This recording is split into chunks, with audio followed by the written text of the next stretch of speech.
कहते हैं कृष्ण जब किसी का भाग्य लिखते हैं तो छोटी सी घटना भी चमत्कार बन जाती है।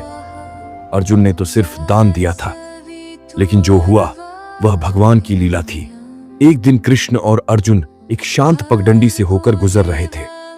रास्ते के किनारे बैठा एक भिखारी फटे कपड़ों में कांपता हुआ बोला, स्वामियों दया करो, कई दिनों से भूखा हूं। अर्जुन को दया आ गई।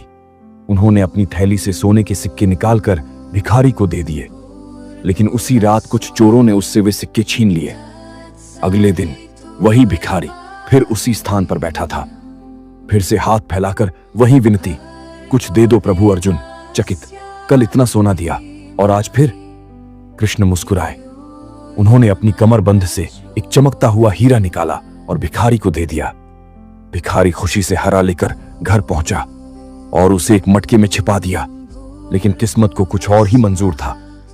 शाम को उसकी पत्नी ने उसी मटके से पानी भरा और हीरा घूमते हुए नदी में गिर गया। भिखारी फिर निराश हो गया।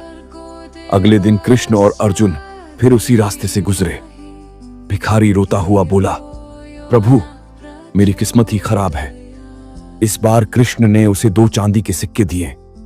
भिखारी समझ न पाया, इतनी दया के बाद केवल 2 सिक्के। लेकिन वह फिर भी शहर गया और रास्ते में उसने एक तड़पती हुई मछली देखी जो पकड़ी गई थी और मरने वाली थी। भिखारी का मन पसीज गया।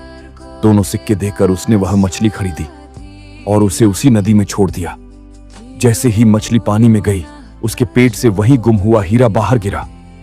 भिखारी स्तब्ध, कृष्णा की लीला देखकर कांप उठा। उधर उस रात चोरों ने सपना देखा कि कृष्ण स्वयं उनके पीछे खड़े हैं। डर के मारे उन्होंने अगले ही दिन भिखारी को उसके सोने के सिक्के लौटा दिए।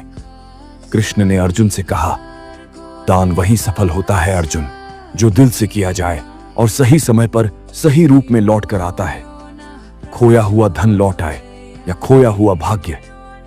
अर्जुन ने सिर झुकाया और भिखारी पहली बार समझ गया, भगवान जब देता है तो रास्ता भी वही दिखाता है।